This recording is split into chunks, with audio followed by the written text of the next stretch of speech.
The road to the 2001 Rose Bowl began with the hiring of Joe Tiller as Purdue's 33rd head football coach in November of 1996.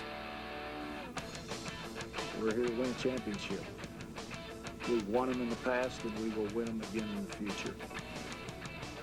In his first year, Joe Tiller earned Big Ten and National Coach of the Year honors, leading Purdue to its first winning season and bowl appearance in 13 years.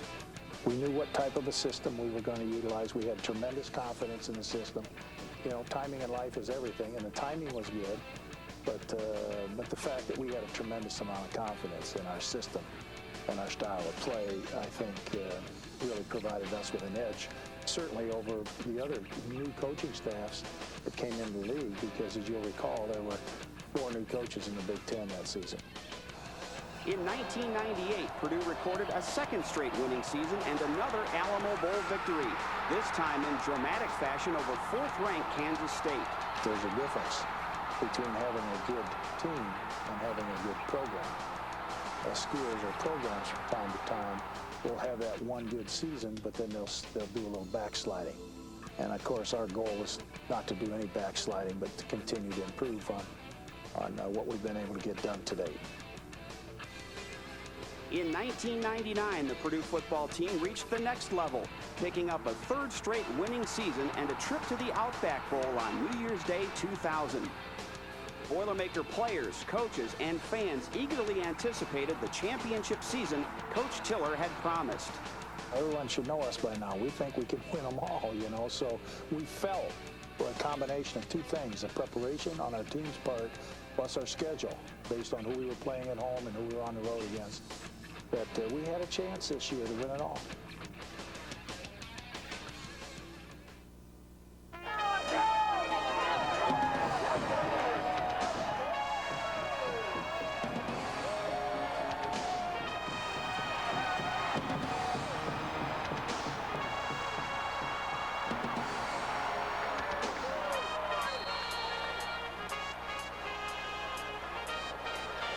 While there was plenty of offense in Purdue's season opener against Central Michigan, it was the defense that took center stage. Defensive coordinator Brock Spack's young and inexperienced Warriors recorded the Boilermakers' first shutout since October 17, 1981, a span of 208 games.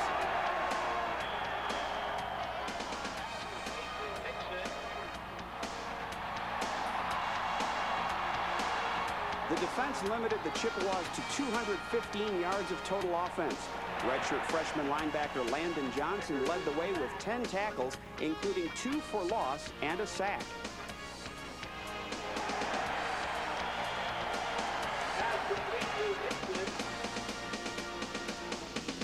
A hit by Johnson enables senior defensive end Rocco Foggio to make one of the Boilermakers' 3 fumble recoveries on the day.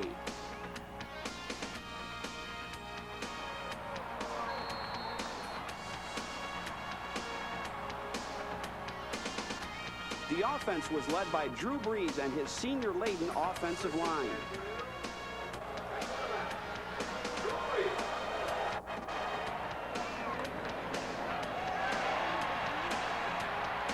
Brees completed 25 of 42 passes to 10 different receivers on the day for 318 yards.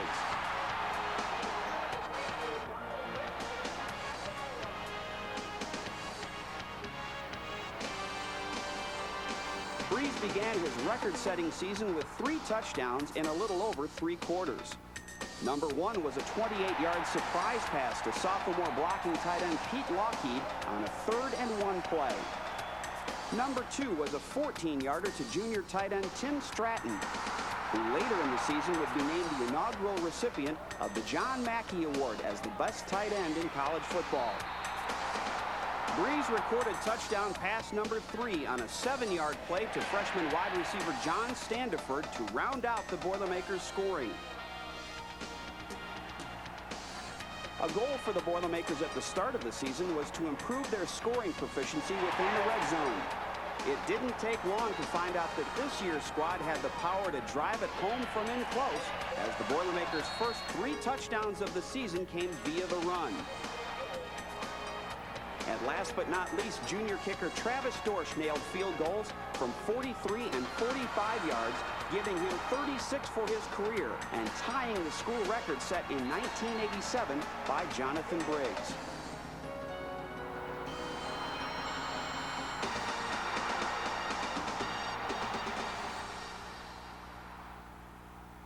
The Boilermakers got plenty of game experience for their young players as they finished big, winning 48-0 on a warm and humid day at Ross-Ade Stadium.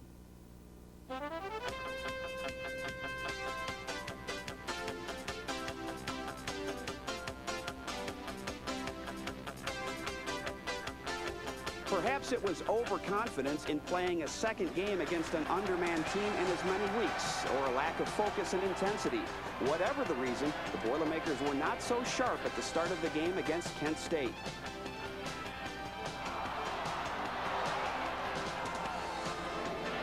The Purdue offense still wound up with an impressive 605 yards of total offense, the second most in Coach Tiller's tenure in West Lafayette.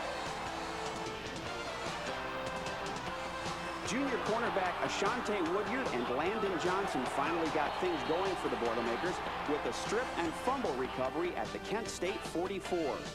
Drew Brees found Vinnie Sutherland open for a 23-yard completion on a 3rd and 18 to keep the drive alive after the turnover. Brees would finish the day 32 of 46 passing for 415 yards and 2 touchdowns. In the process, he broke 2 school career records held by Mark Herman with 9,283 yards total offense and 774 completions. The senior tandem connected again in the second quarter on a 5-yard touchdown pass to crown a 54-yard drive in which Brees completed all 4 of his pass attempts.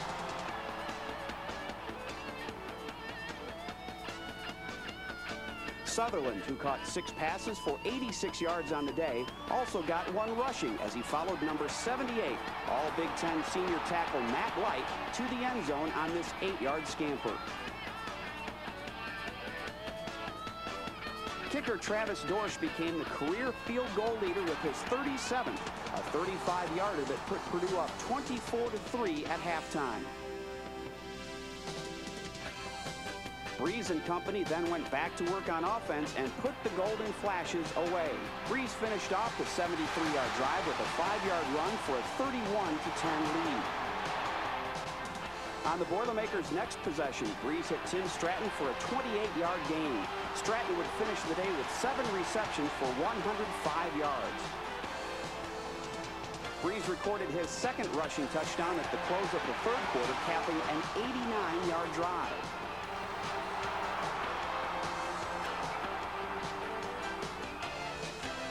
While lacking the intensity of their opening game, the positive spin on this contest was that the Boilermakers settled down into a workmanlike groove and took care of business.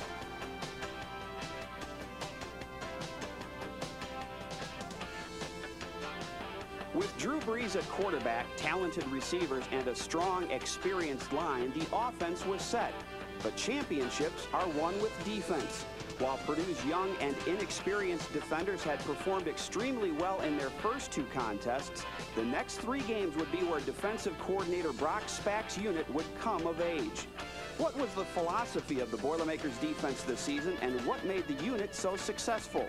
We want to attack and never play on our heels. We always want to make plays behind the line of scrimmage, and that's the way we coach them, and that's where our players play, and we want to be real aggressive and use our speed and get after opponents. We want to dictate the tempo of the game, let the opponent dictate the tempo of the game. So that's kind of been our philosophy since we've been here. And now we think we had a unit this year that had pretty good foot speed from 1 to 11, and so that allowed us to do some things we weren't able to do in the past.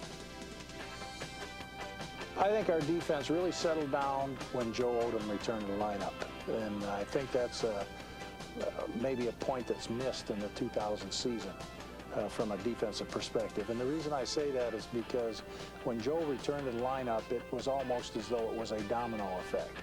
What we could then do is, as you recall, we had Gilbert Gardner, a true freshman, starting for us at middle linebacker, a position he had never played in his life before.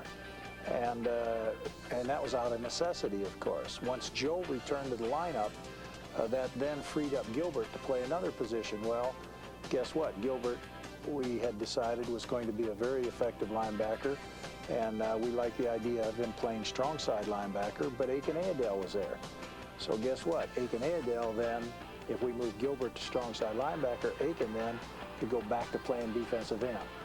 And I think the combination of those moves had a huge impact on our defense, because we've got an experienced player then in the lineup at middle linebacker. We have a very athletic player at the strong side linebacker position, and we have the best athlete in the league now back playing defensive end, a position he excelled in the year before. So I really think, as I say, the domino effect, but the return of Joe Odom to our lineup was huge to us.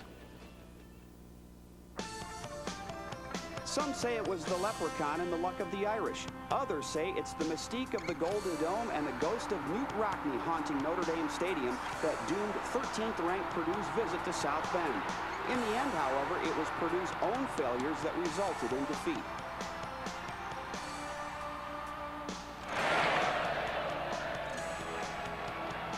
On the Boilermakers' first possession, Notre Dame blocked a Travis Dorsch punt, and the Irish took over at the Purdue 4. 3 plays later, Notre Dame quarterback Gary Godsey, making his first start for the Irish, ran up the middle 9 yards for the opening touchdown. On the Boilermakers' third possession, quarterback Drew Brees rolled to his right, but his pass was picked off by Shane Walton and returned 60 yards for another touchdown and an early 14-0 Irish lead. Brees, who finished the game with career lows of 13 completions and 22 attempts, got the Boilermakers moving in the second quarter. A 54-yard pass to Vinnie Sutherland was one of the highlights of the drive. That ended with Montrell Lowe scoring on this 6-yard run.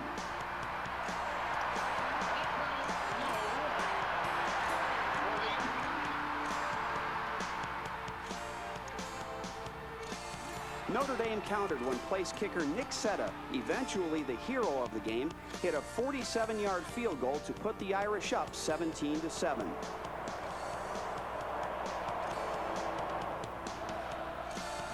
Brees notched his 6th touchdown pass of the season by hitting Sutherland on 2nd and 13 for 19 yards to make the score 17-14 at halftime. The third quarter was a defensive struggle, the only score coming as a result of the Boilermakers' third crucial mistake of the game. On 4th and 23 from the Purdue 23, the Boilermakers lined up for a punt. Instead, Dorsch mistakenly thought a fake punt had been called and tried to pass to Sutherland. But Sutherland wasn't expecting it, so the Irish took over on downs. While the defense rose to the occasion and kept the Irish out of the end zone, Setta was able to boot his second field goal of the game, a 32-yarder, for a 20-14 Irish lead. Purdue experienced new life as freshman safety Stuart Schweigert picked off Godsey for the first of his team-leading 5 interceptions on the season.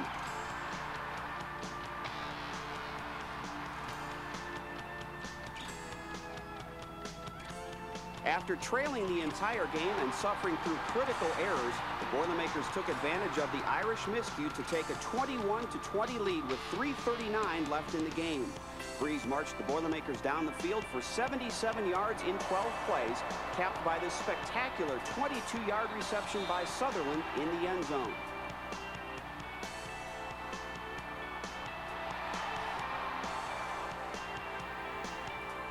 Godsey then led the Irish on another one of their fabled comebacks. He completed 4 of 6 passes on the drive, including this 11-yarder to move Notre Dame into field goal range as the clock was running out. A timeout set up the last-minute heroics for Setta as his 38-yard field goal sailed over the crossbar as time expired.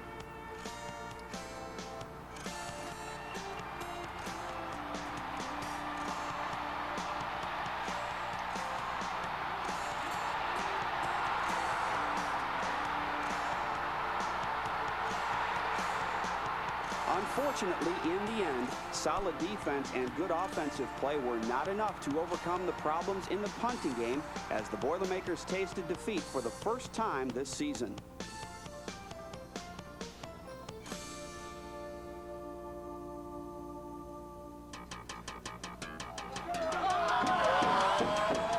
For the second time in 3 years, Purdue had to play the Minnesota Golden Gophers after losing a last-second heartbreaker against Notre Dame. The results were the same as the Boilermakers rebounded to win their Big Ten Conference opener.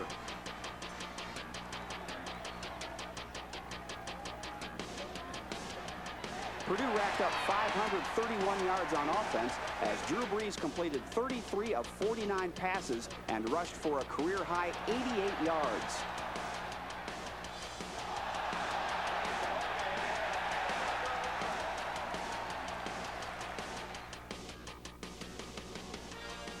Brees was 4 of 4 for 65 yards on the first scoring drive, including this 31-yard pass to John Standiford to move the ball to the Gopher 25. Brees found speedy Vinny Sutherland for the touchdown on a 2nd and 6 play from the 21. That touchdown pass gave Brees 72 for his career and broke the team record held by Mark Herman. Career TD number 73 soon followed as Brees found A.T. Simpson on an 8-yard pass, capping a 72-yard drive in 7 plays. Brees would go on to set Big Ten career records for completions and attempts before the day was complete. The Boilermakers were not through as Brees found Seth Morales for 33 yards to the Minnesota 19. And then John Standiford for 16 yards to set up Purdue's 3rd touchdown of the half, which was driven in on this 1-yard run.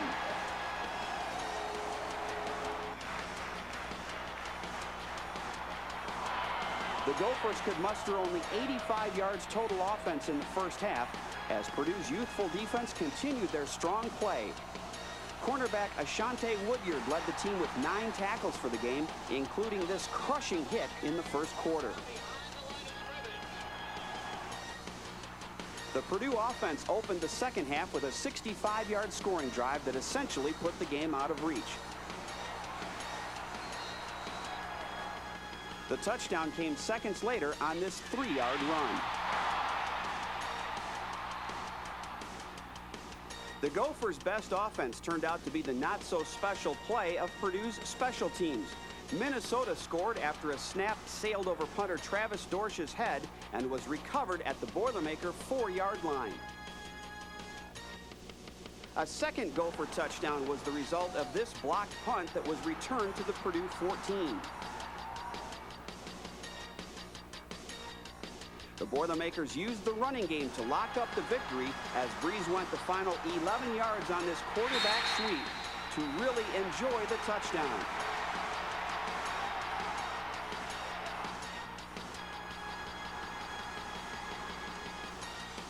After Minnesota scored late and recovered an onside kick to threaten the Boilermakers' homecoming weekend, Stuart Schweigert pulled down this rally-killing interception to assure a victory for the Gold and Black.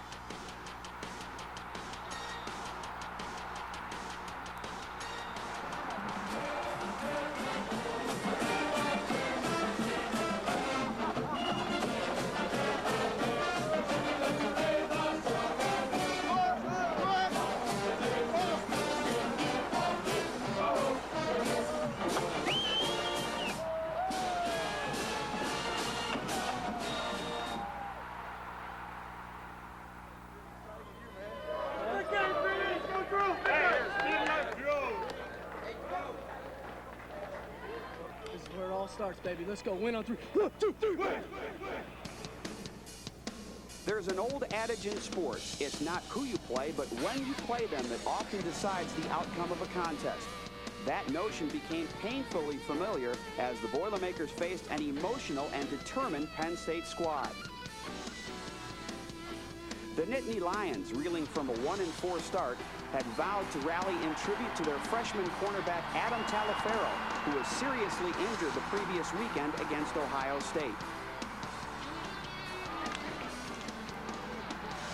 Defense was the story of the first half as both quarterbacks were under heavy pressure. Senior defensive end Brian Dinkins and freshman Sean Phillips nailed Penn State's Rashard Casey near the Nittany Lions' own goal line. And redshirt freshman defensive tackle Craig Terrell also got into the action with this big sack. Drew Brees, forced to avoid a host of determined blue-clad defenders, still managed to move the Boilermakers into scoring position twice. However, touchdowns were hard to come by as the half ended with the Nittany Lions and Boilermakers only being able to achieve a pair of field goals each.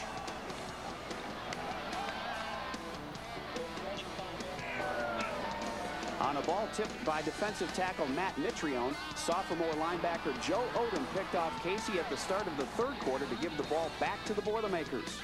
Brees, who finished the day with 23 completions on 50 pass attempts for 281 yards, took advantage of the turnover and drove the Boilermakers down the field with plays like this end around by Vinny Sutherland.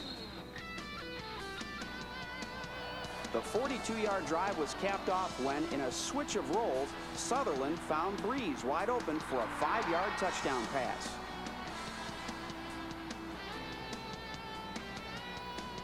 As Purdue faced a 4th and 13 from its own 18-yard line, disaster again hit the Boilermakers punting unit as Travis Dorsch, under heavy pressure, was tackled for a 7-yard loss.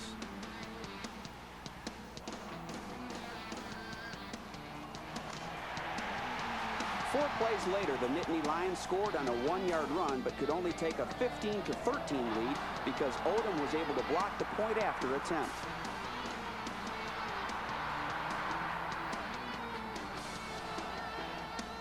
The punting problems returned on the Boilermakers' next possession.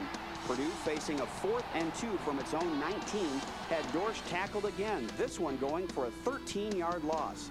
The two botched punts were the 5th and 6th special teams mistakes over the past 3 games.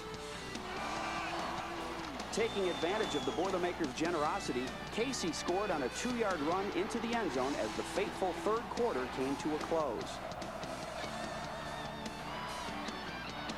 Brees on the ever-present Sutherland, this time sticking to their traditional roles, hooked up again on a spectacular 39-yard touchdown pass to close the score to 22-20.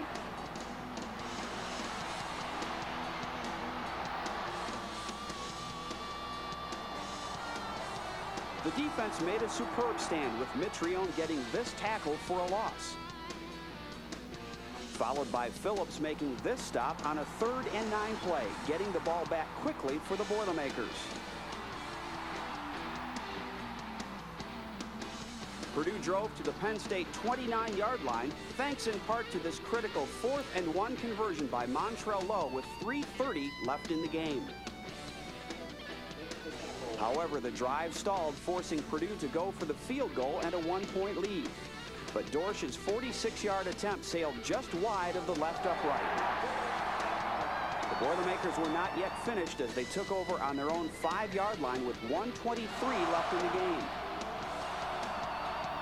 The Boilermakers drove to the Penn State 45-yard line, but with 4 seconds on the clock, Brees' Hail Mary pass to the end zone was incomplete, setting off a wild celebration in State College. While the play of Purdue's offense and defense was solid, the emotional Nittany Lions, combined with the Boilermakers' generosity on special teams, was too much to overcome. Suddenly, the Boilermakers found themselves at the crossroads in what was supposed to be a promising season. I think really the low point in the season for myself was the Penn State game, because I felt like we were taking a pretty good football team into State College, and I thought that, hey, if we're going to beat Penn State, we're going to beat them this year, you know, at their place. And I felt like if once we beat them and get over that hurdle, we would have success against them in the future. So I thought this was really a critical football game. And as it turned out, of course, we lost that football game. And the way we lost it, well, we played excellent defense, but had a couple of miscues in the kicking game, was very disheartening.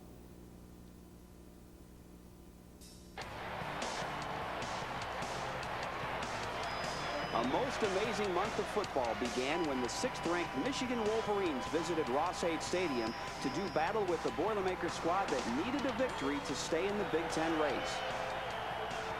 The first half was all Wolverines as Michigan had the Boilermakers reeling on defense.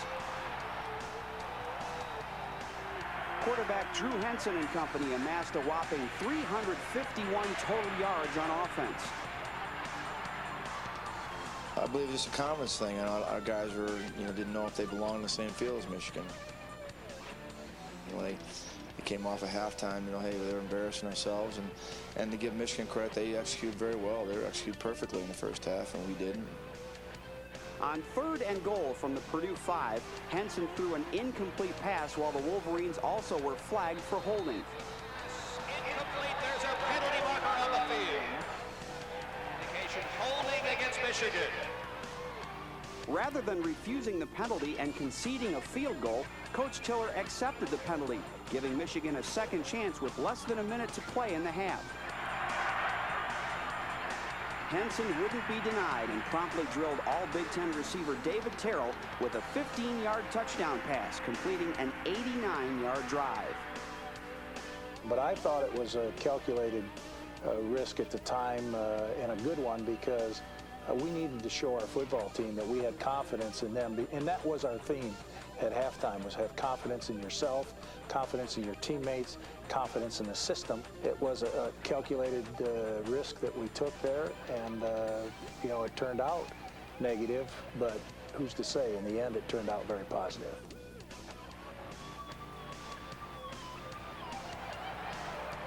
Barely noticed during the Michigan blitzkrieg, the Boilermakers did manage to move the ball and put points on the scoreboard. Purdue converted a 24-yard field goal by Travis Dorsch.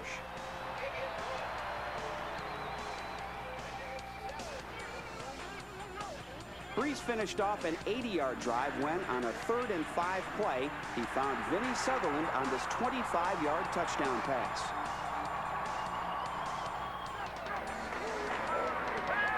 A second Purdue touchdown in the half was prevented when a controversial interception call at the goal line went against Breeze and the Boilermakers. The Boilermakers trailed 28-10 at halftime and seemed destined to fall to the powerful Wolverines.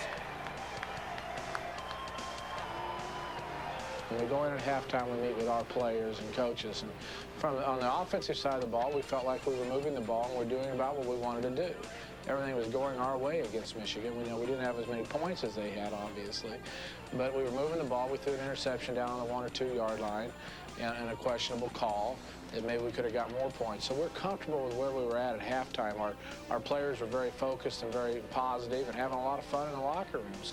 Came out and got after a little bit and laid our ears back and played our style of football and ended up doing really well and gained a lot of confidence. The more we played, the more confidence we got, and our offense was playing very well that day. And we felt that we give our ball the offense every series they were going to score, and they did, and they got us back in the game. And we had to shut them down there at the end, and it all worked out well. It was a great day for us. I think that day kind of launched us.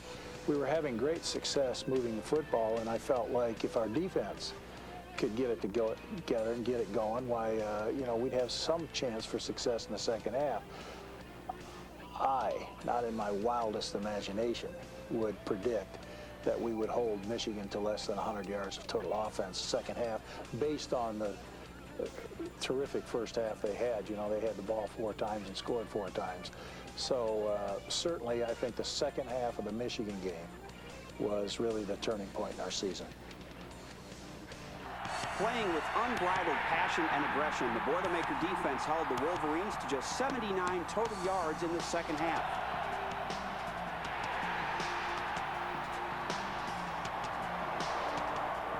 Breeze, who had finished 32 of 44 on the day, directed the Boilermakers to 311 second half yards. The 530 yards that Purdue totaled for the game were the most ever allowed by a Michigan team.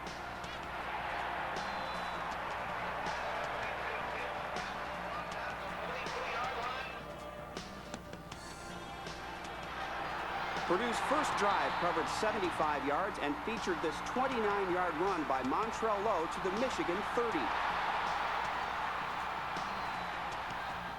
This end-around play for 10 yards by the speedy Vinny Sutherland got the ball down to the 6-yard line. From there, the Boilermakers played power football. First on this hard-hitting play to the Michigan 1. And then the well-earned touchdown on this diving run.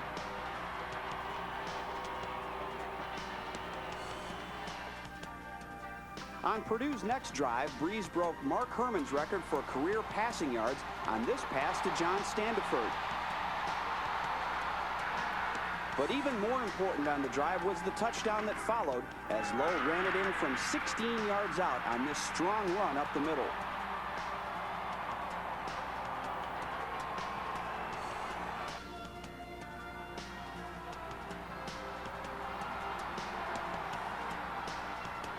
With time running down in the fourth quarter, Breeze had the Boilermakers on the move again. His 7-yard run, followed by a late hit penalty against Michigan, moved the ball to the Wolverine 34. He then found tight end Tim Stratton for 13 more yards to the Michigan 17. To cap off the drive, Breeze hooked up with Standiford on a 10-yard pass to bring the Boilermakers within 2 at 31-29. Purdue went for the 2-point conversion, but Tim Stratton slipped in the end zone and was unable to make the tying catch.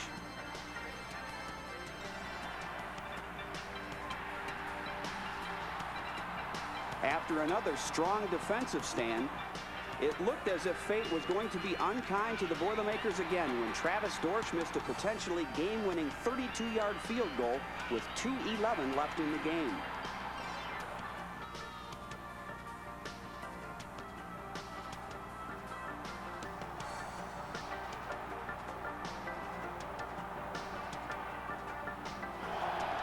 The Boilermaker defense, however, rose to the occasion and forced the Wolverines into a 3-and-out.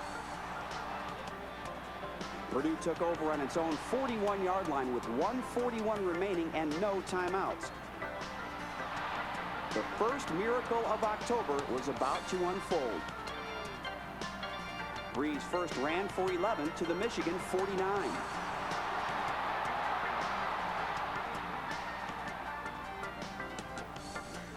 Then the Breeze to Sutherland connection hooked up twice. The final being this 10-yarder to the Michigan 21. The shaken Wolverines contributed to their own demise when they had too many men on the field, moving the ball to the 16-yard line. Illegal substitution on a defense. Player to get off the field in time.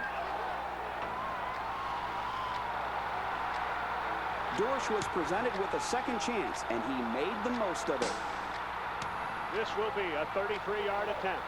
Tim Stratton to snap, and Ben Smith to hold, and Travis Dorsch hopefully to put it through the uprights. Here's the snap, the placement, and the boot. It is up. It is good. It's good. It's good. It's good. 4 seconds to go. Travis Dorsch has the monkey off his back. Purdue leads Michigan 32-31. It was to be sweet redemption for Dorsch as his 33-yarder with 4 seconds remaining sealed the improbable comeback victory.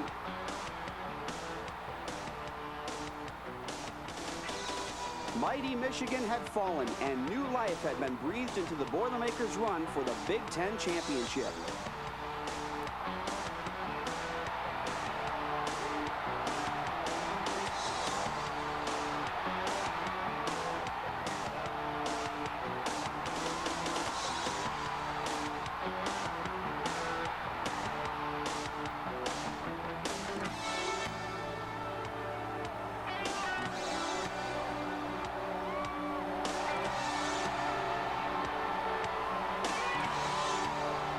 You know, I knew that, you know, redemption was going to be sweet, and he came back and made it.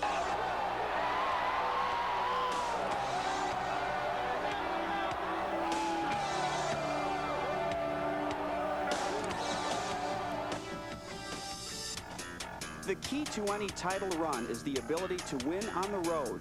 The true measure of a successful program is its ability to beat a ranked opponent on their home turf. Under Coach Tiller's watch, the Boilermakers had tried and failed 8 times prior to a key showdown with 17th ranked and co-Big Ten leader Northwestern. With destiny in their own hands, the Boilermakers were determined to assure themselves a happy ride home from Evanston. The game started with an offensive flurry as Northwestern took the opening kickoff and drove 76 yards down the field. Quarterback Zach Kustok was a thorn in the Boilermaker defense with this 34-yard scramble into Purdue territory. The Big Ten's leading rusher, Damian Anderson, rumbled for the last yard and a quick 7-0 lead before all the partisan Northwestern fans had found their seats on this homecoming Saturday. Drew Brees directed a Boilermaker counterattack as Purdue traveled 80 yards in 1 minute and 40 seconds on its first possession. Montrell Lowe, who would outgain Anderson on the day 174 yards to 55, had a career-best 50-yard scamper on the drive. Brees found Vinny Sutherland on a 3rd and goal situation for a 10-yard touchdown completion to tie the game. The Boilermakers drove 95 yards in 13 plays in search of a tie by halftime as Brees finished off the drive with the first of 3 scoring strikes to John Standiford. On the Boilermakers' first possession of the second half, Purdue went ahead for good with the Brees to Standiford connection hooking up for the second time. Northwestern's counterattack ended when Kustok's pass was tipped by Roger Jordan and intercepted by sophomore strong safety Ralph Turner.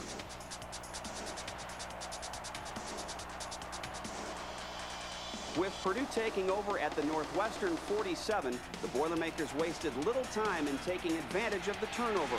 Brees hit Sutherland on the bubble screen for a 26-yard touchdown and a 28-14 lead. Then on the first play following the kickoff, Kustok completed a pass for 8 yards, but Coonley Patrick fumbled and Gilbert Gardner recovered at the Northwestern 29.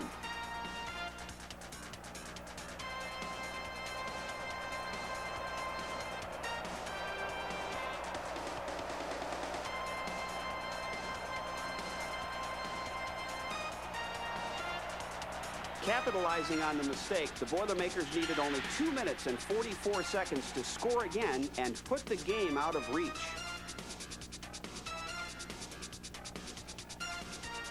Purdue's defense shut the door on Northwestern's comeback attempt when Aiken Adel, in his second start of the season at defensive end after starting the first 5 at strong side linebacker, intercepted a Kustok pass at the Boilermaker 3-yard line. The Purdue defense, as shown here with Sean Phillips making the tackle, recorded 7 sacks on the day against the Wildcats. Turner got this solid hit on the quarterback to go along with his earlier interception. The last Brees to Standiford touchdown pass came in the 4th quarter when, on 3rd and 9, the senior quarterback found the freshman receiver on a crossing pattern for an exciting 43-yard scoring strike.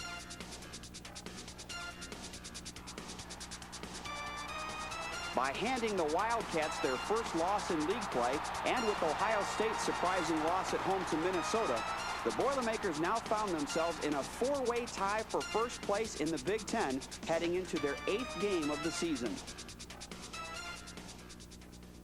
The October gauntlet and the run for the roses continued as the Boilermakers paid a visit to Camp Randall Stadium and the 2-time defending Big Ten champion Wisconsin Badgers.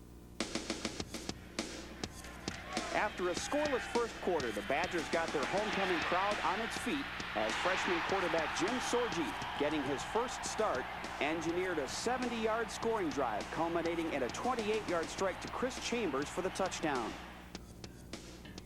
The Boilermakers rallied with a 77-yard drive of their own. A highlight of the drive was Purdue's continued ability to make third down conversions. One of the best indicators of an efficient offense is its third down conversion percentage, and Purdue led the nation at 58%. What was it that made the Boilermakers offense so successful on third down?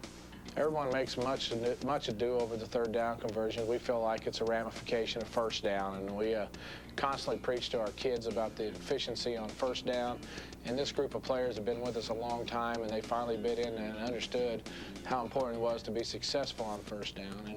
And we won on first down quite a bit. I think also with Drew playing quarterback, he eliminated a lot of negative yardage plays for us and got us out of some bad situations that only he could do, and enabled us to be in short yardage a tremendous amount this year on third down.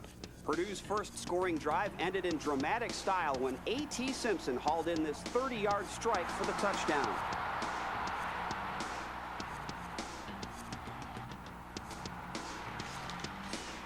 Wisconsin immediately countered when the elusive Michael Bennett capped off a 1-minute and 3-second drive with a 33-yard scamper into the end zone. The Boilermakers tied the game at 14 by driving 80 yards in 7 plays to open the second half. Here, Montrell Lowe, with the help of a big block from Breeze, got loose for a 40-yard dash down the sidelines. A spectacular diving 15-yard catch by Seth Morales, the Indianapolis area sophomore who transferred from Butler University, set up first and goal from the Badger 6.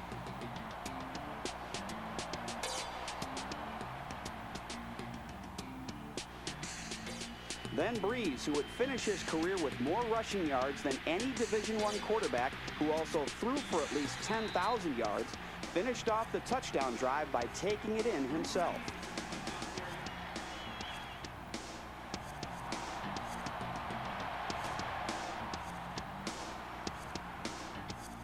The Boilermakers took their first lead of the game when Breeze hooked up over the middle with Morales on this 78-yard scoring strike, which also was Purdue's longest play from scrimmage this season.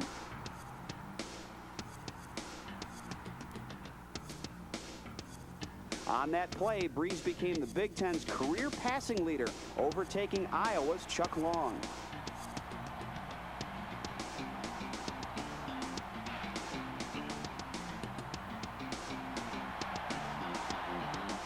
Travis Dorr stretched the lead to 24-17 on this 44-yard field goal with less than 8 minutes left in the game.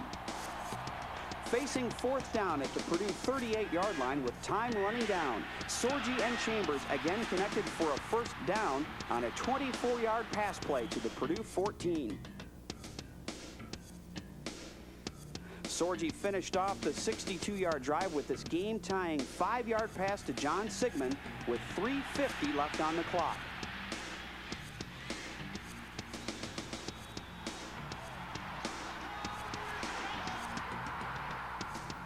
Having to get a punt off deep in their own territory had not been the Boilermakers' forte this season, but newly appointed punter Scott Kurz rose to the occasion with 1:43 left in the game, hitting this booming 48-yarder to the Wisconsin 3.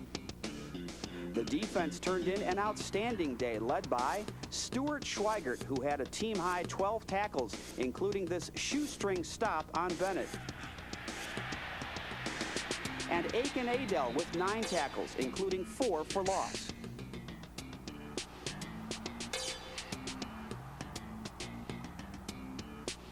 Matt Mitrione showed the power, speed, and savvy that made him a second-team All-Big Ten defensive tackle on this sack.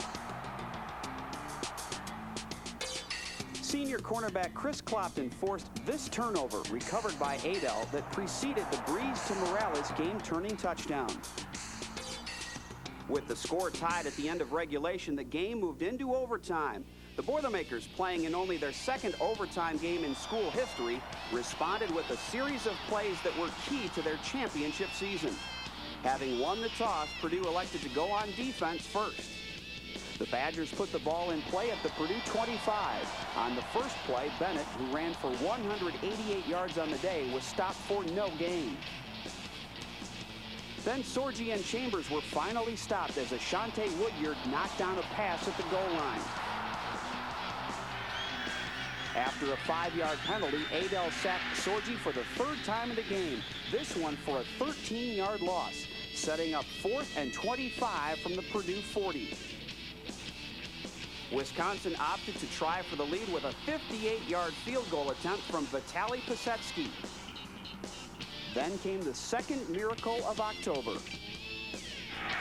And this is going to be a 58-yard attempt by Vitaly Pisetsky, the fifth-year senior. High snap, and the kick is blocked. It's picked up by the Boilermakers, and it's going to be Woodyard. He's going to score. He's going to score, and the Boilermakers win it in overtime.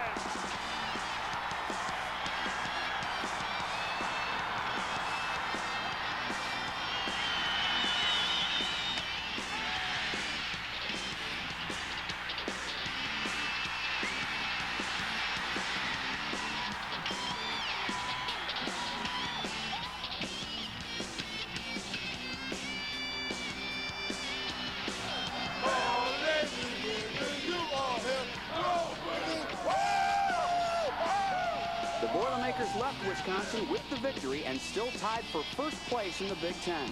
But waiting for them on the last Saturday of October would be the 12th-ranked Ohio State Buckeyes.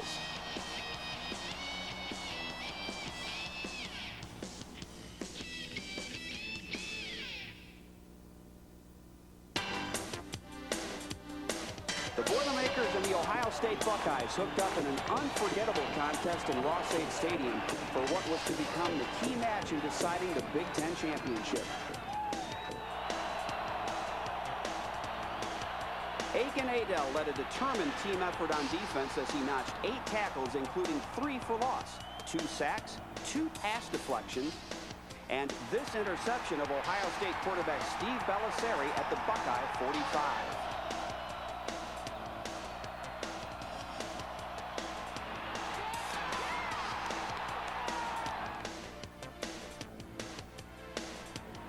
Breeze hit A.T. Simpson for 19 yards on the drive off the turnover to get the ball down to the Ohio State 8. The Boilermakers powered the ball in with a 2-yard run to take the lead.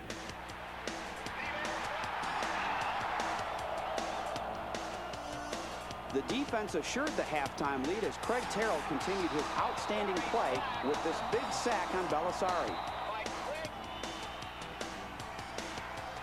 Breeze hooked up with Vinny Sutherland twice on the opening drive of the third quarter. Sutherland, a semifinalist for the Bolitnikoff Award as the nation's premier receiver, caught 10 passes for 142 yards on the day, including this spectacular 45-yarder to the Ohio State 25. The Buckeye defense stiffened, and Purdue settled for this 34-yard field goal by Travis Dorsch and a 10-3 lead.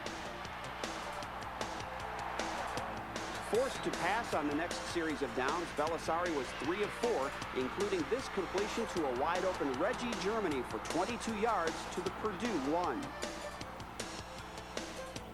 Jamar Martin ran it in the last yard, and it appeared that the tradition-rich Buckeyes were taking control.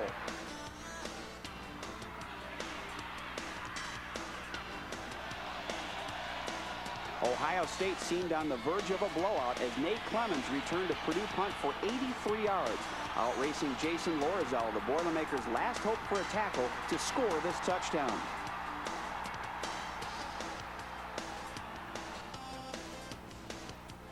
Then came one of the most dramatic quarters of football in Purdue history.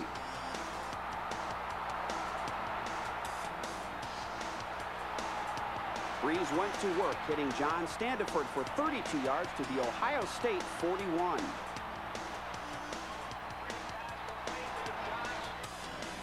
Seth Morales, who would also finish the day with over 100 yards receiving, kept the drive alive with this 16-yard completion on 3rd and 10 to the Buckeye 9. Breeze got the first of his 3 touchdown passes when he scrambled to find Standiford in the end zone for the final 5 yards.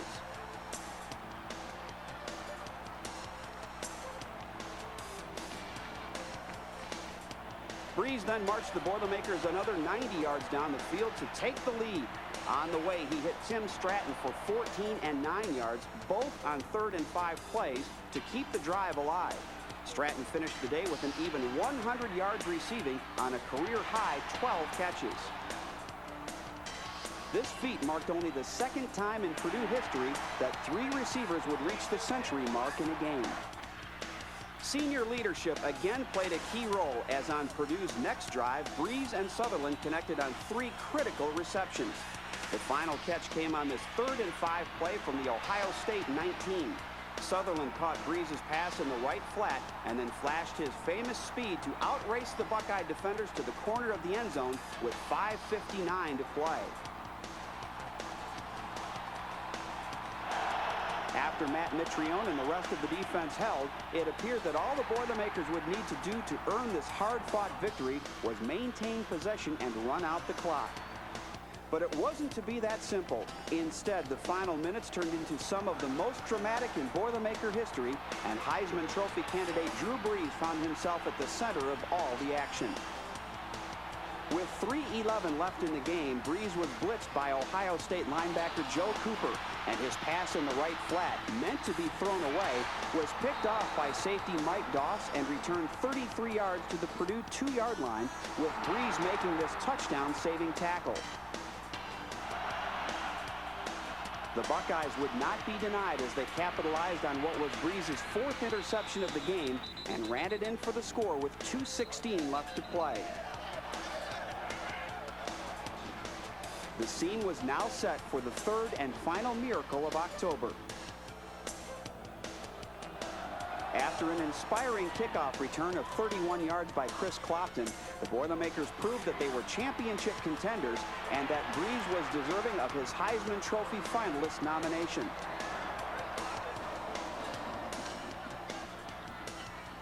Second down and 10. Slot to the left, slot to the right. Cedric Brown stays at home alongside Drew Brees. Drew takes the snap from center, looks, has time to throw, airs it out deep, way downfield, grab by Brown, he's going to score, he's going to score, touchdown Purdue, Seth Morales, there are no flags, the Boilermakers have taken the lead on a 64-yard strike, unbelievable.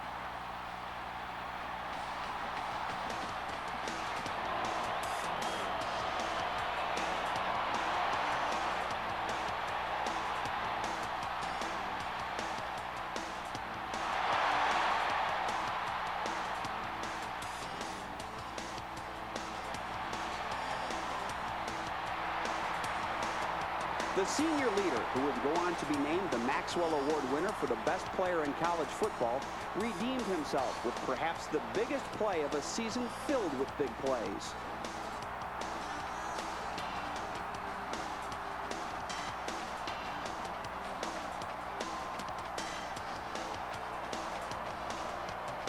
The amazing month of October came to a close.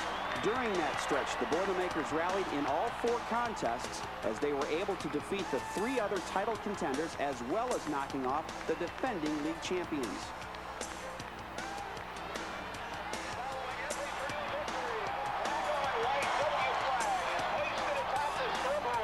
Congratulations, Boilermakers, for another win.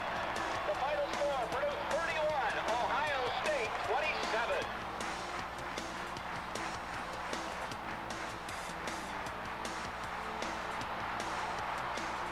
After the dramatic Ohio State win, an ecstatic Brees told a national TV audience about his last 2 plays of the game. It's kind of speechless considering what happened, but I guess if there's one thing I can say about that last 2-minute drive there is that one of our defensive ends came up to me, Ike Moore, number 58, and said, "Hey, what's your mom always tell you? If you break it, you fix it." He said, "Is that right?" I said, "Yeah, I broke it, but I think I fixed it."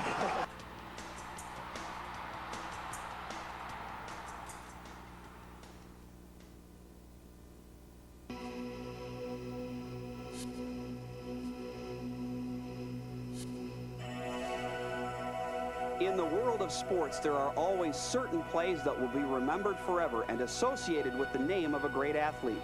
These are the moments in time that embody the essence of who the athlete is and why that athlete is better than all the rest.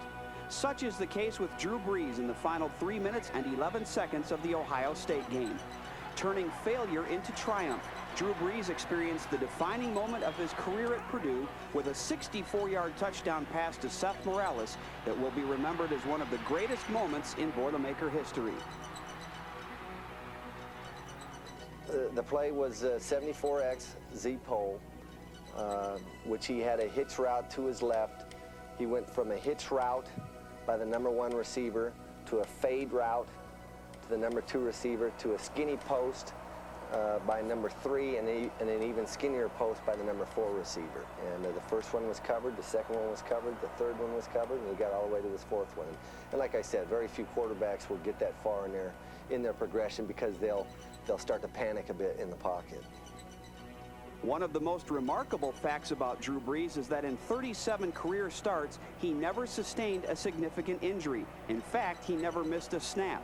And again, that comes back to him being able to feel that rush and knowing when exactly he needed to get rid of the football and throwing the ball on time. He had an excellent sense of timing in the pocket, and that is required in our passing game. You've got to have a quarterback that has a sense of timing and knowing when those routes are going to be broken off and getting rid of the football right before they break their routes. And he had an incredible sense of timing, as well, and that's part of his pocket presence.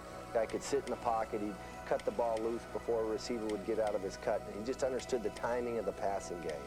Drew Brees became the most prolific passer in Big Ten history, setting these career marks. But what intangible qualities made him one of the nation's best? He allows everybody else to rise up to his level, or he brings everybody else up to his level. And there's very few players that can do that. I think he's one of them. There's very few quarterbacks that possess that ability. So, besides the fact that he's extremely intelligent, he's accurate, competitive, and confident, I would say what sets him apart from 95% of the other college quarterbacks out there in the country is his pocket presence. The Michigan State Spartans were a team that had averaged only 11.7 points a game over their previous 6 games and were mired in last place in the Big Ten with a 1-5 record. The Boilermakers were well rested after a bye week and controlled their destiny, a trip to Pasadena and the Rose Bowl. But Michigan State wasn't so quick to concede, and the Spartans rolled over the Boilermakers en route to a convincing victory. Michigan State finished with a season-high 487 yards total offense that included 292 yards on the ground, also a team high for the season.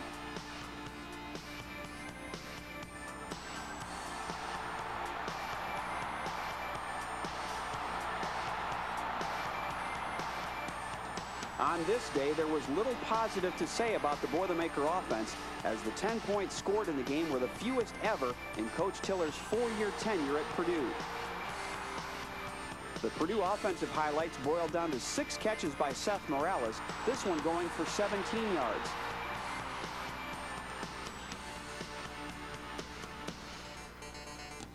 And a beautifully thrown 68-yard bomb to Vinnie Sutherland in the 3rd quarter on the first play after a Michigan State punt.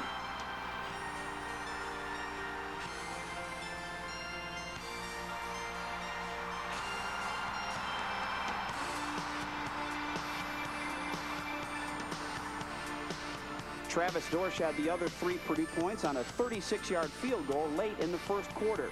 It was on that kick that Dorsch became Purdue's career point leader, passing All-American fullback Mike Allstott.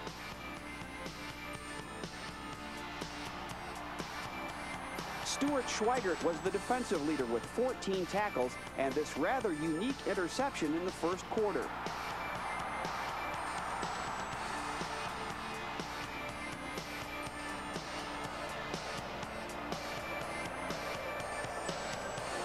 While the defeat could have denied the Boilermakers their championship season, fate was to be kind this November Saturday, as co-leader Northwestern also unexpectedly suffered its 2nd conference loss at Iowa. Thus, in a season that seemed to be defined by second chances, the Boilermakers were given another chance to claim the Big Ten championship and the coveted privilege of representing the Big Ten in the Rose Bowl. Their chance would come when they played host to interstate rival Indiana in the final game of the season, the 76th annual battle for the Old Oaken Bucket.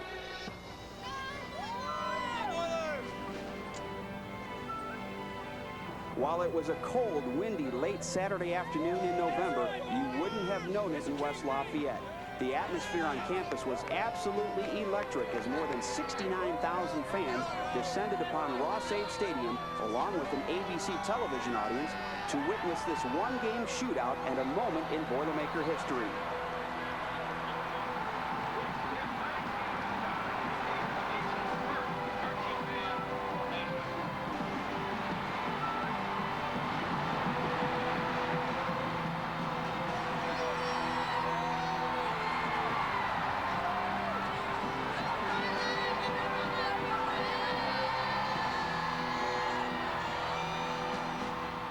Purdue drew first blood as Drew Brees directed a 74-yard drive.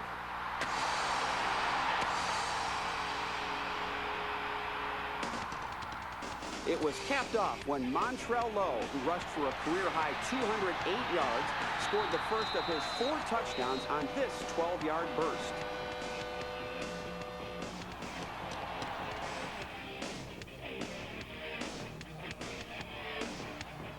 Purdue scored again in the first quarter as Brees completed 4 of 6 passes on the drive. His only touchdown pass on the day came on this 13-yarder to Tim Stratton.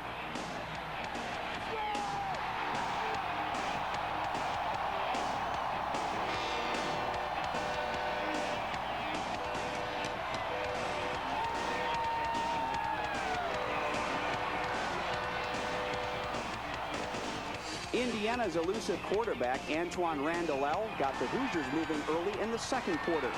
This 31-yard run by Brian Lewis was the key to the drive that finished when Randall hit Versi Gaddis on a 10-yard pass.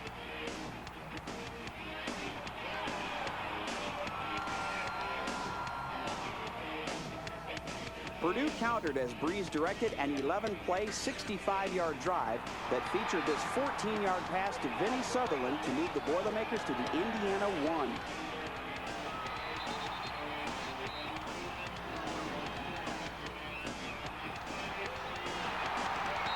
Brees took matters into his own hands as he ran in this 2-yard touchdown.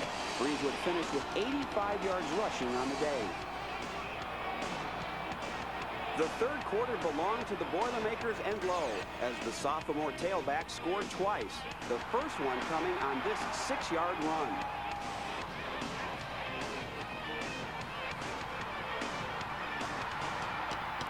On the second scoring drive, Lowe carried the ball 10 times for 72 of the 80 yards.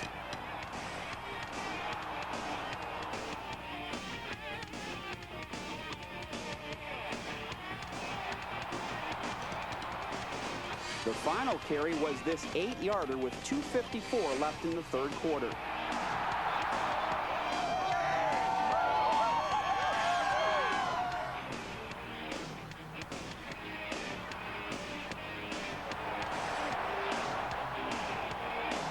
With the Hoosiers dropping all 5 defensive backs 10 to 15 yards, the Boilermakers continued to run it up the middle. In a 9-play drive, all on the ground, Purdue traveled 66 yards for the touchdown. Lowe did the honors by scoring on this 1-yard run.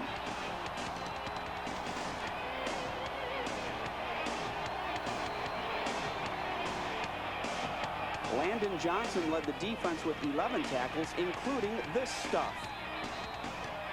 The defense also forced the Hoosiers into 4 turnovers. Here's linebacker Gilbert Gardner putting the big hit on Randall to force a fumble. Big Ten Freshman of the Year Stuart Schweigert had 2 interceptions on the day. On the first one, Schweigert proved that indeed he was a freshman when, after making the pick in the end zone, he failed to down the ball before tossing it on the ground in celebration.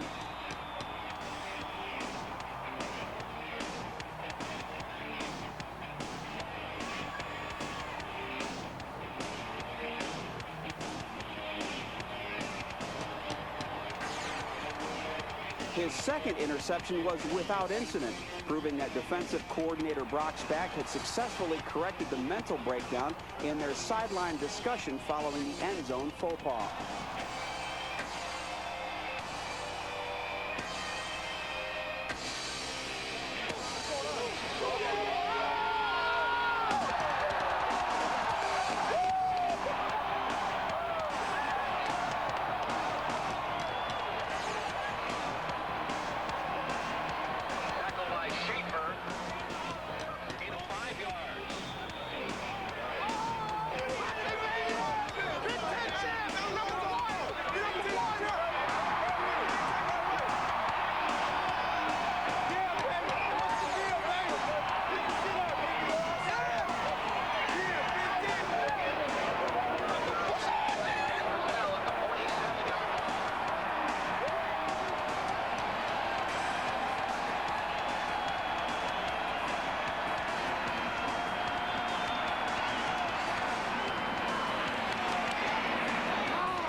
go also had an interception at the close of the game, and the celebration was on.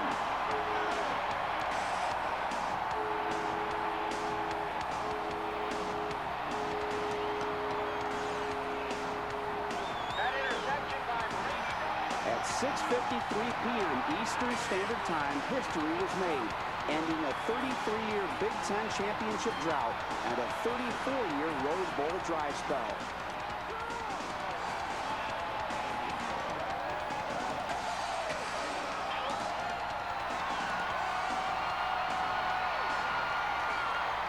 On behalf of the Pasadena Tournament of Roses, I invite all the Purdue fans to come to Pasadena on January 1st, 2001.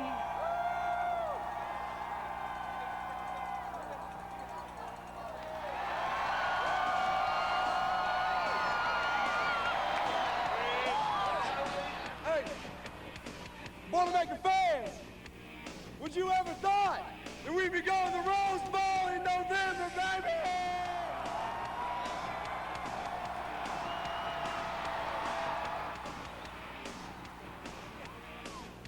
I just want to thank the fans, my teammates, coaches. This is by far the greatest sight I have ever seen.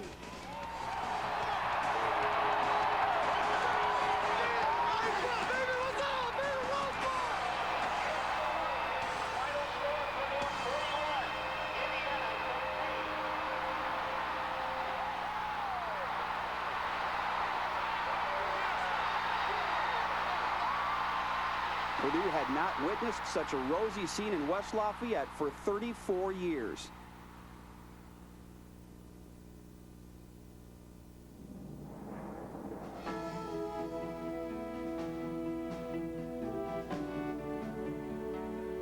It was supposed to be a storybook ending. The Boilermakers were expected to continue the Big Ten's recent domination of the Pac-10 and notch a 5th consecutive victory for the storied conference. The final chapter in a Cinderella story season for 17 senior players, the rest of the Purdue football team, and the thousands of fans who supported the Boilermakers on their road to the Rose Bowl.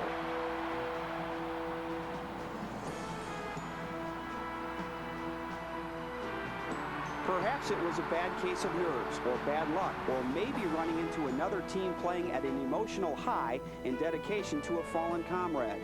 Whatever the contributing factors, the Boilermakers started slowly against the talented, determined, and 4th-ranked Washington Huskies. A bad omen occurred on the Boilermakers' very first play of the game, when the normally sure-footed Drew Brees slipped on the Rose Bowl turf for an 8-yard loss. Just 2 plays later, another bad sign appeared for the Boilermakers, as Brees was sacked for only the 8th time the entire season.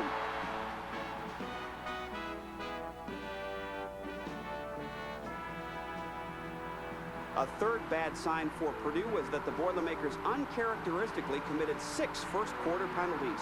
This one was a controversial pass interference call that kept the Huskies' first scoring drive alive. On Purdue's next possession, the Boilermakers were forced to punt. An old problem reemerged as disaster struck the punting team. Tim Stratton's snap sailed over the head of kicker Scott Kurz for a big loss to set up the Huskies' second touchdown. The Boilermakers finally got moving as Brees orchestrated a 16-play drive covering 90 yards. Brees found Vinnie Sutherland for the final 5 yards, and the Boilermakers were back in the ballgame. With 26 seconds left before halftime, Travis Dorsch kicked a 26-yard field goal to further cut into the Washington lead.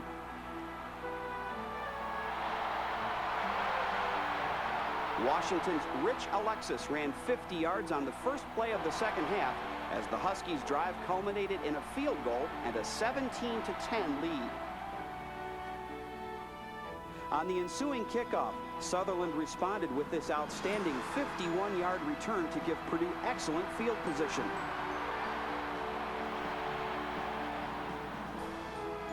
Breeze, who would finish 23 of 39 for 275 yards, then found Sutherland for his second touchdown pass of the game, this one going for 24 yards and a 17-17 tie. Unfortunately, that proved to be the Boilermakers' high water mark on the day, as Washington quickly retook the lead on John Anderson's second field goal. The game turned when the offense failed twice to convert on third down situations. Another bad omen in that the Boilermakers were leading the nation in third down conversion percentage. These two uncharacteristic failures on consecutive possessions forced Purdue to keep its defensive unit on the field for too long during the latter portion of the third quarter. Misfortune continued to plague Purdue as the Huskies forced this fumble by Montrell Lowe to set up their final touchdown. Lowe, who gained 79 yards on the day, was injured on the play and did not return. Trailing 34-17 with 7:25 left in the game, the Boilermakers showed the same grit, determination, and spirit that got them to Pasadena by staging a gallant effort for the comeback. Cedric Brown surprised Washington on this 4th-and-1 play as he barreled 42 yards down the sideline for the touchdown with 6:37 left.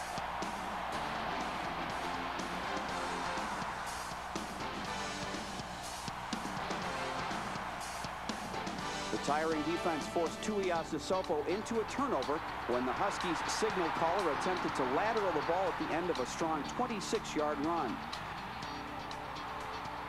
The unsuspecting Elstrom could not handle the pitch, and cornerback Ashante Woodyard recovered at the Purdue 49.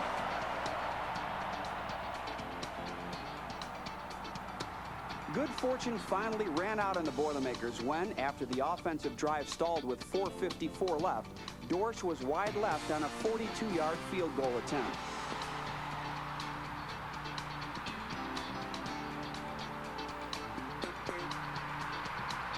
With that miss, the hope of another dramatic come-from-behind bowl victory and the Rose Bowl championship faded.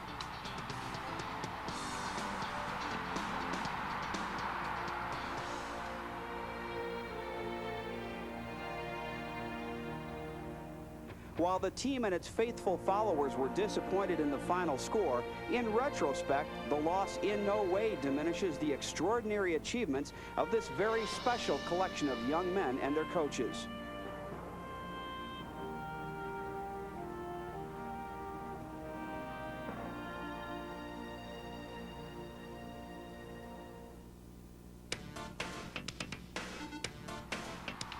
The road to the Rose Bowl began 4 short years ago, and that incredible journey has now been realized. To put this feat into perspective, here are a few important facts to consider. Only one other team in Boilermaker history has followed that same path to Pasadena, and that was 34 years ago.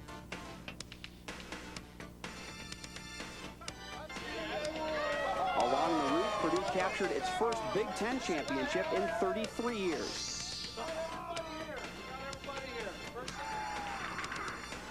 This team accomplished a feat that had been done only one other time in Boilermaker history, back in 1984, when it defeated both Michigan and Ohio State in the same season.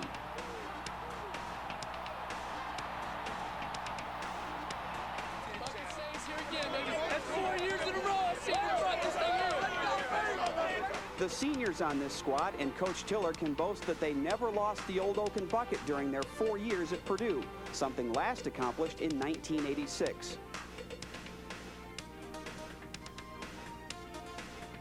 And they became the first senior class and head coach in Purdue history to go to 4 consecutive bowl games.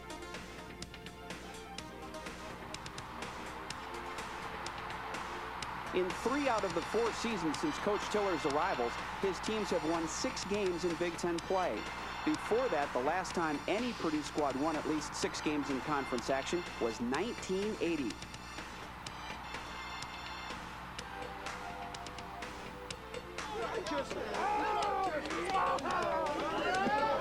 This was a very special team, perhaps one of the best in all of Purdue history.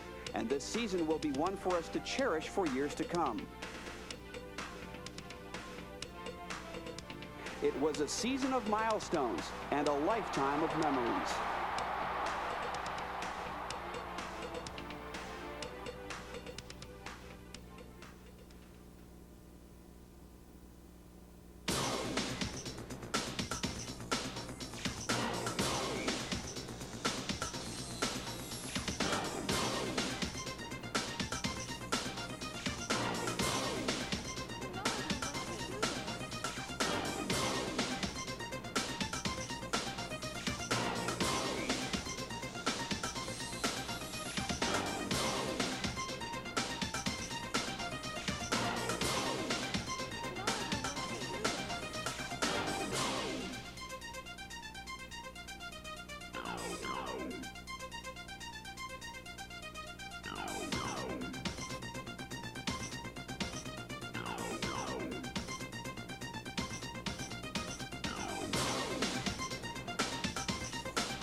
Tell us how you're feeling.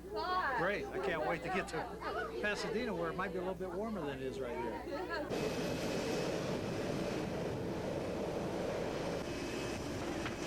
Yeah, right back at you this time.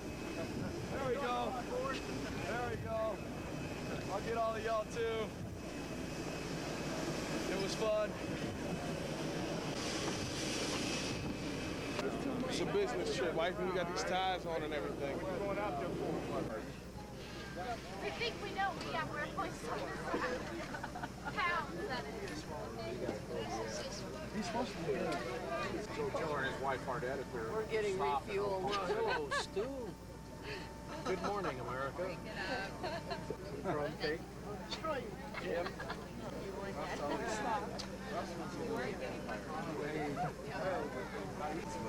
Man, zoom in on your Yeah, bed. it's very nice. Shut up. It's very. Yeah.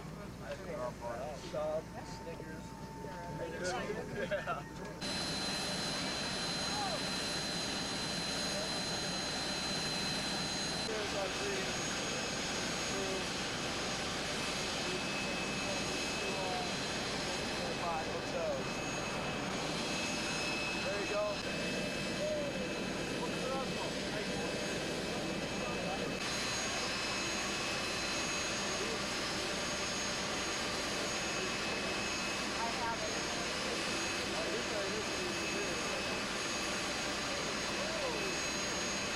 Yeah, baby.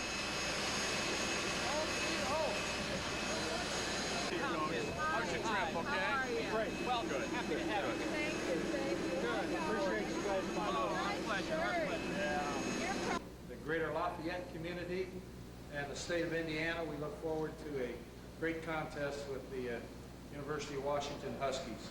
Yeah, thanks all the fans for coming out and the media. This is great exposure for Purdue, and you know, we're here to have a good time, and we thank you in advance for all your hospitality, the hotel, and everybody involved with the Rose Bowl. We're gonna have a great time. Okay. Pretty nice.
California. I had. What's that right there? Purdue. Purdue. What's this one here? What's that? That's a daisy? Nah. A lilac? Nah. It's a petunia? Nah. Petunia bowl? Rose.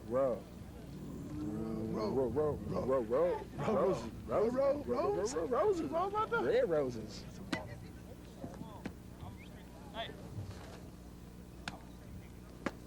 All right, here you go. Come on, Seven. Are you warmed up now? Are you warmed up? All right, let's go then. Full speed. Low kick, man. Come on, short arm. All right, all right. Come on, let's go, man. Accelerate. Yeah, of course. You just now started. That's no good. Spread left, red. On one, set. Easy line, stay. Same deal. Stay. Yeah. To your right.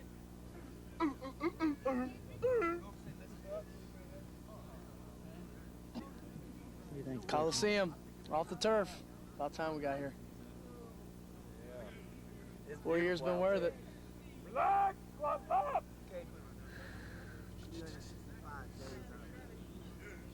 What's this right here? What's this right here?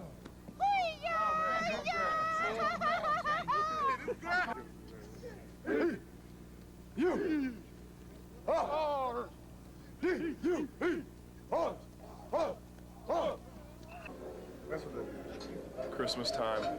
This is why I like Christmas. Because there's lots of food, buddy. Woo! Yeah. We had a little turkey with a little Caesar salad and some nicely prepared mashed potatoes and gravy. What I got here, well, we got yourself a roll, we got some mashed potatoes, salad, some, I don't know what you call them, maybe sweet potatoes, stuffing, some piece of meat in there, some spinach, you know, it's a well-balanced meal.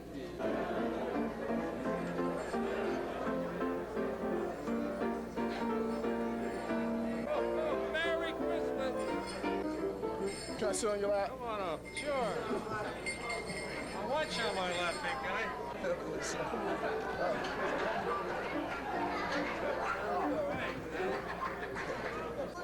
Frosty the snowman was a fairy tale, they say. He was made of snow, but the children know how he came to life one day. One day. There must have been some magic in that old silk hat they found. For when they placed it on his head, it began to dance around. Oh, Frosty the snowman was alive as he could be. And the children say he could laugh and play just the same as you and me. And you and you and you, just the same as you and me. Frosty,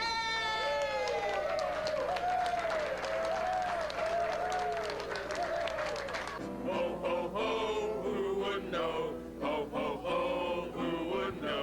Up on the housetop, click, click, click. Down through the chimney with little Saint Nick. This is the stocking of little Will. Oh, just what a glorious bill. Here is a hammer and lots of tacks. Also a ball and a whip that cracks. Ho, ho, ho, who wouldn't go? Ho, ho, ho, who wouldn't go? Up on the housetop, click, click, click. Down the chimney with good Saint Nick.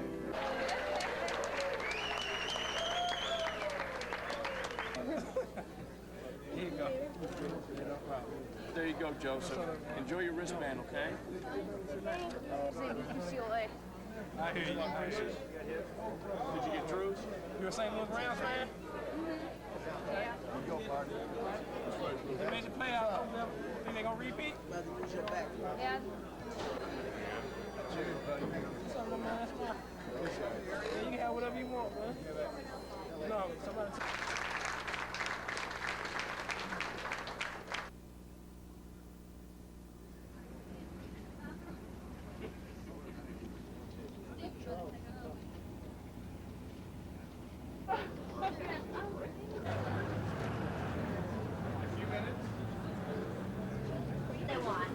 Single file, ladies and gentlemen, please. Gentlemen, single file.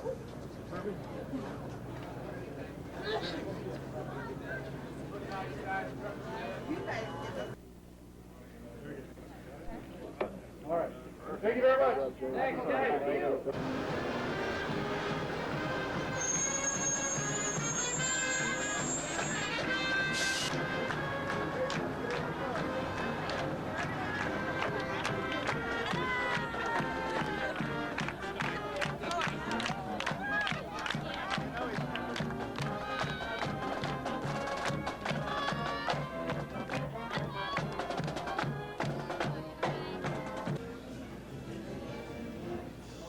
Yeah.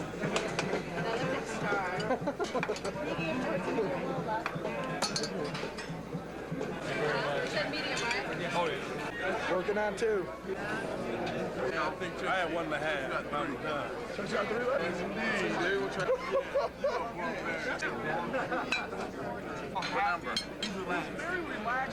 This is now the Platinum Jim Lathrop cut from Laurie's here in Beverly Hills. They're going to rename it because this is his 5th cut like this. The man is starving to death. Ooh. just over the first one. One. That's all I can handle. I'm not trying to win the contest. I'm just trying to get full. One is all I can give them. I did okay. I ate 2.5, and then before I could finish the third, they took it away while I was doing this other stuff. I walked to go meet some people, and I came back and my food was gone. So I'm real upset because I would have eaten about 10 of them, but it's dessert time now, so I guess I'll just eat 10 desserts. To make all 36 go down. Beef everywhere. Come out glorious.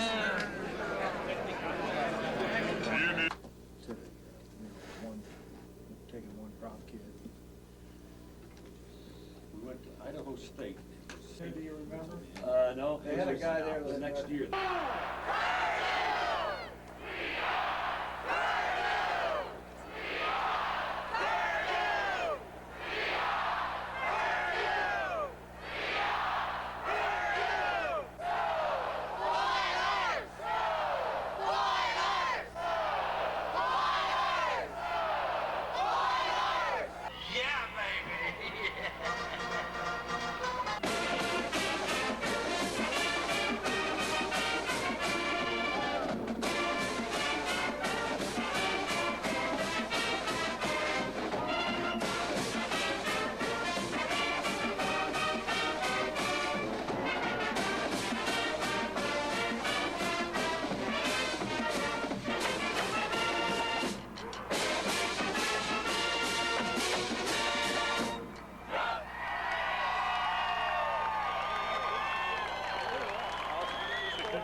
Well, it's great to be here, and for me as governor, the state of Indiana hails Purdue.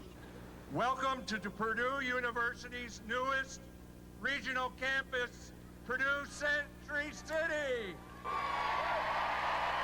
On behalf of the guys behind me, the 67 Rose Bowl team, it is indeed an honor and a pleasure to be back in sunny California.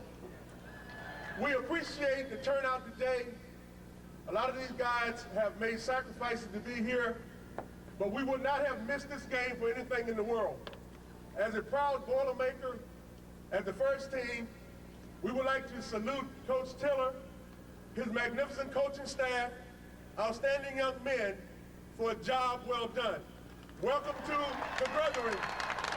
We salute you.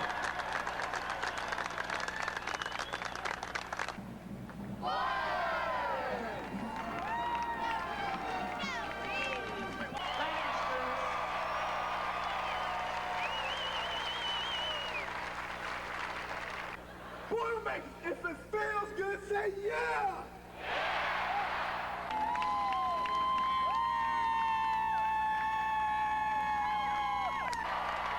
I'm sure West Lafayette's a ghost town. Seems like everybody's here. Are you family? Are you family? All right, I gotta ask my teammates a question here real quick. And anybody else who knows the answer, feel free to join in. Hey, Boiler, who let the dogs out? Who let the dogs out?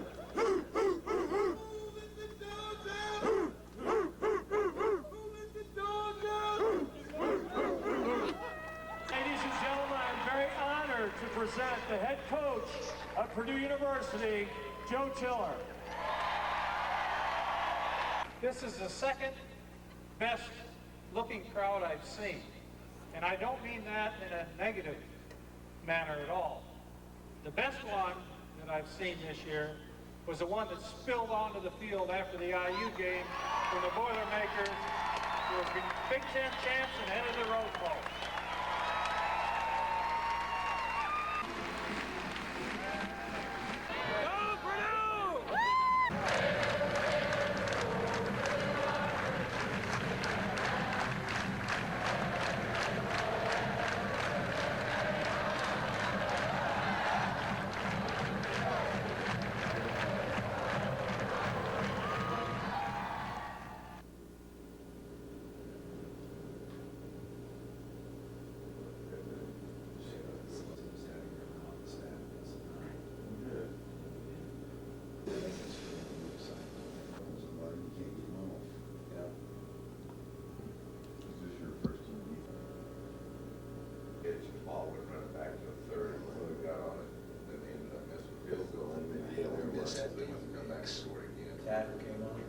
Somebody bummed him up.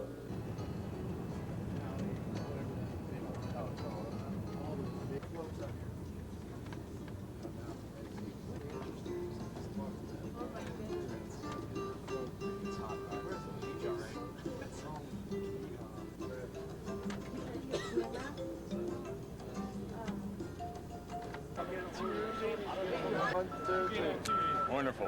Awesome. Middle. I'll meet you in the middle when you come over here. Turn around, go up one step. Shut some of that.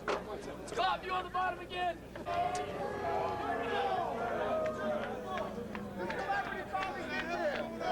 Three. All right, showtime. Total. 2, 3.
Randy,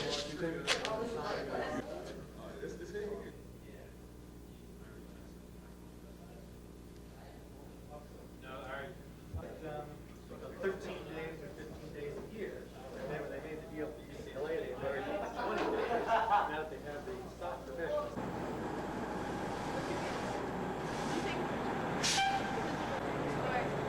Thank you.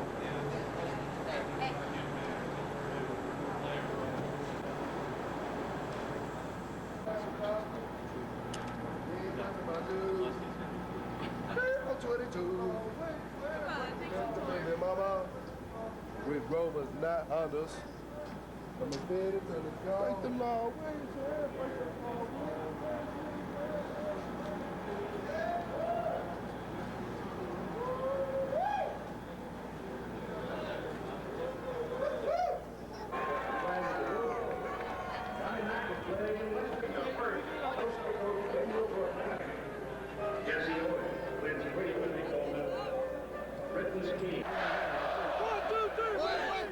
Just square on him, Joe. Eyes up. Step right down. Go. Go. That's right. That's a good right there. Good. Square him up.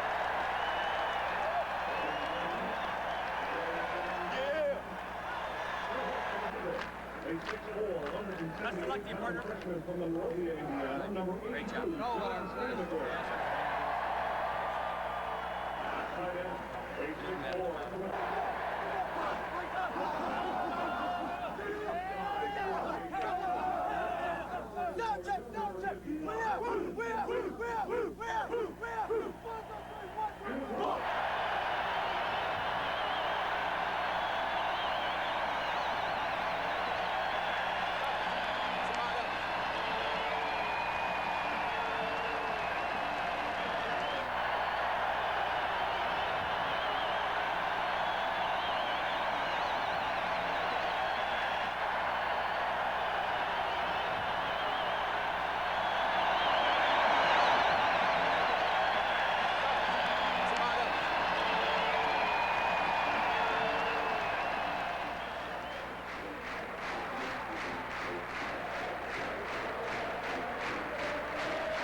I think it's going to be one of those things you remember, like, dumb, but you remember it. Like, I hope people remember more from my playing, but I'm sure the helmet incident will come up.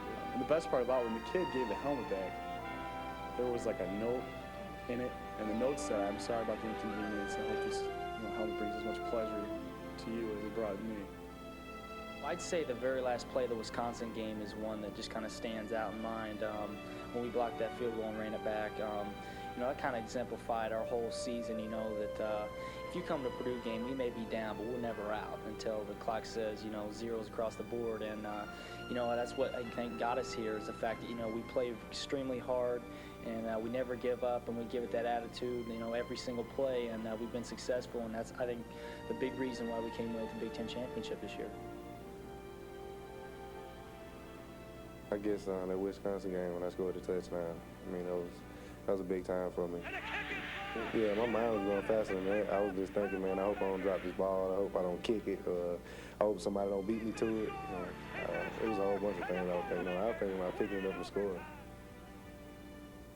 I'll tell you what, I don't know if there's one play, but I think the Michigan game as a whole was the best display of our offensive line's ability to dominate a defense. If you watch that film, if you watch that tape, and you see the things that Chucky and Ian and Brandon and then all the guys on the line saw what we did to these Michigan defenders, it was brutal. They punished some of these guys pretty bad, and we look at that tape and we take a lot of pride in that.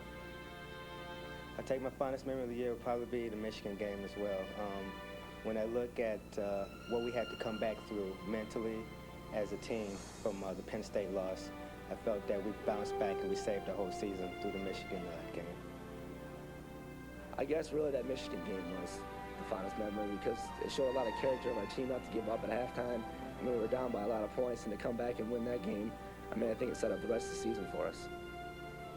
For me, I think instead of looking at the turning point as being a positive thing, I look back at the Penn State game and I think about the 2 punts that we didn't get off, and we gave the defense short drives, let Penn State put some points on the board. I think about the missed field goal at the end, and I think really after that game is where our senior leadership emerged, and going into the Michigan week even. And I think because of that emergence of our leadership and guys having the confidence that we could, in fact, turn our season around, I think we came into the locker room at halftime of the Michigan game, and maybe it's just me, maybe I'm the only one who feels that way, but I think we knew someone was going to step up and make a play to turn our season around right there. I have to say the Ohio State game. I love that game. We really played the whole 60 minutes, and the whole game was just action-packed, and I love to play on those games. Greatest moment was on the offensive side when Drew Brees threw the pass to Seth Morales at the Ohio State game. I always, Drew. I've always believed in Drew, no matter what the circumstances are. I always believe that he can bring us back. Me being a former quarterback, I noticed, I kind of watched the quarterback, and it's like, oh, there he is. His eyes got big, and he just let that ball go, and it was like, while I was in the air, it was just like slow motion, and it was like, just come down, because he was wide open. I was up there forever. It's like slow motion. You kind of tell yourself, you better not drop it, or you're going to hear a bunch of boos, and it's going to be bad. But I don't know, you practice it so many times in the summer, in the spring, whatever, that you got to catch it. And I was able to catch it. It went from like my stomach dropped on that last pick that Drew threw to like tears after the game. When Seth caught that, I thought Seth was going to fall. And he told me he was cramping up, like he got a cramp in his leg right as he caught the ball. So, props to him for staying up. So you go from the emotions of Vinny scoring on the Z-follow pivot earlier and how high you are to trying to run the clock out to win the ball game, and Drew making a mistake and giving him the lead, to the lows of that, then to the high of obviously Drew making a fantastic All-American play to win the ball game. And then Drew obviously I hate to use this saying, but fixing what he broke, leading by example. Stuff like that shows us the leadership and determination that you need to be successful. I'd say my most memorable moment would definitely be after the Ohio State game, or at the end of the Ohio State game when we needed a touchdown with about a minute and a half to go, and ended up being a 70-yarder to Seth Morales to win the game. It was a great moment. I have to say, by far, just beating IU 4 years straight has been, something that I'm pretty sure a lot of players would dream of playing for Purdue, and hopefully we can keep that tradition going. I got to play a lot in that game. I think we ran, one play? I think we ran that one play, 35 sprint, maybe like 15, 20 times in a row, like nonstop. They did not know how to stop it, so they were just not lining up correctly or whatnot. But we definitely didn't have that in the game plan to run it that many times, and it just worked out for us. I remember me and Landon and Gardner, we all, took a knee, said a little prayer, and it was just, we would just, thank God for being where we are, and put on those hats, and it was just finally started to sink in that we were Big Ten champions, and we are going to the Rose Bowl. The greatest day in my athletic history, as far as an athlete or a coach, and it was a great day. I can't really explain what that meant unless you've actually played here or gone to school here. It's been so long since we've won a Big Ten championship and come down to Indiana, and we played pretty well in that game, and it was fun to see the stadium alive like that at the end. It was an outstanding day. It was as good a day as I've ever had as a player or coach here, and maybe the culmination of a career. Guys' careers are made in days like that, and that's kind of what it was for me. Hopefully from now on, we'll have a lot more of those, and it won't be 34 years in between those kind of days, but that was truly a great day. Well, I don't think I'll ever forget the sea of people on the field after the IU game. I mean, winning it, winning that championship, etc., is something that, because it looked to me like the field was completely covered with people, but the stands were completely full of people, and I couldn't figure out where everyone came from. But what a great sight, and a very emotional point in the season. There were different high points and low points to the season, as there are to any season. But as far as a vivid memory that you'll take with you, years down the line, I'll always remember that crowd spilling onto the field and the presentation of the trophy after the IU game.